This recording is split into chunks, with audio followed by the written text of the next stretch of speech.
26 नवंबर 2008 रात के करीब 9:30 बजे समंदर की तरफ से आती ठंडी हवा में किसी ने नहीं सोचा था कि कुछ ही मिनटों में भारत की आर्थिक राजधानी मुंबई डर, गोलियों और आग की आवाज़ों में डूबने वाली है। रेलवे स्टेशन पर लोग घर लौट रहे थे, होटल लॉबी में मेहमान चेक इन कर रहे थे और उसी समय शहर में दाखिल हो चुके थे 10 ऐसे हमलावर जिनका मिशन सिर्फ हमला नहीं था बल्कि पूरी दुनिया को संदेश देना था। सबसे पहले गोलियां चलीं छत्रपति शिवाजी टर्मिनस पर। कुछ मिनटों में अफरा तफरी फैल गई, फोन लाइनें भर गईं, न्यूज़ चैनल्स पर ब्रेकिंग फ्लैश होने लगा। लेकिन असली डर अभी बाकी था, क्योंकि हमलावर अलग अलग टीमों में बंट चुके थे। एक टीम ने घुसपैठ की ताजमहल पैलेस होटल में, दूसरी ने कब्जा किया ओबेरॉय ट्राइडेंट होटल पर। गोलियों की आवाज़ें, चीखें और आग की लपटें लाइव टीवी पर पूरी दुनिया देख रही थी। विदेशी नागरिक अंदर फंसे थे, बिजनेस लीडर्स, परिवार और होटल स्टाफ सब बंधक बन चुके थे। दिल्ली में अलर्ट बज चुका था। भारत की सबसे प्रशिक्षित आतंकवाद रोधी यूनिट नेशनल सिक्योरिटी गार्ड को तुरंत तैयार रहने का आदेश मिला। लेकिन एक सवाल सामने था, उन्हें तुरंत भेजा जाए या पहले ग्राउंड इंटेलिजेंस साफ की जाए। समस्या सिर्फ दूरी की नहीं थी, समय की थी। उस वक्त एनएसजी का मुख्य बेस दिल्ली के पास था। मुंबई तक पहुंचने के लिए विशेष विमान चाहिए था। रात का समय, एयरक्राफ्ट तैयार करना, कमांडो इक्विपमेंट लोड करना और सही जानकारी का इंतजार, हर मिनट भारी पड़ रहा था।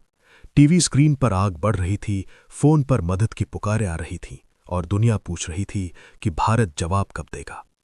स्थानीय पुलिस और मरीन कमांडो पहले ही मुकाबले में उतर चुके थे, लेकिन आतंकियों के पास ऑटोमेटिक हथियार, ग्रेनेड और स्पष्ट योजना थी। वे सिर्फ मार नहीं रहे थे, वे कैमरों के सामने डर फैला रहे थे।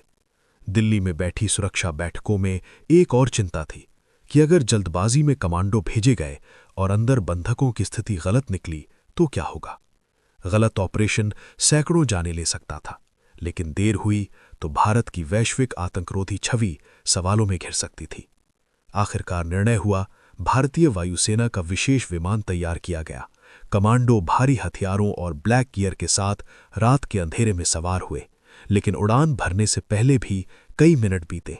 अंतिम ब्रीफिंग, नक्शे, संभावित एंट्री पॉइंट्स, क्योंकि अंदर क्या इंतजार कर रहा था किसी को पूरी तरह पता नहीं था। मुंबई में इस बीच हालात बदतर होते जा रहे थे। होटल की खिड़कियों से धुआं उठ रहा था, लोग कमरे बंद करके फुसफुसा रहे थे, मोबाइल की बैटरी बचाने के लिए स्क्रीन बंद कर रहे थे। कुछ ने आखिरी बार घर फोन किया। जब विमान आखिरकार उतरा तब तक कई घंटे गुजर चुके थे। कमांडो सीधे ऑपरेशन जोन की ओर बढ़े। बाहर मीडिया की भीड़, अंदर अंधेरा, आग और अनजान खतरा। हर दरवाजा ट्रैप हो सकता था, हर कमरा मौत छुपा सकता था। ऑपरेशन शुरू हुआ। धीरे धीरे मंजिल दर मंजिल क्लियर किया गया। गोलियों की आवाज़ें गूंजती रहीं। बंधकों को बाहर निकाला गया, कुछ जिंदा, कुछ नहीं। पूरी दुनिया देख रही थी कि भारत अब जवाब दे रहा है। लेकिन बाद में सबसे बड़ा सवाल यही उठा, क्या देरी टाली जा सकती थी?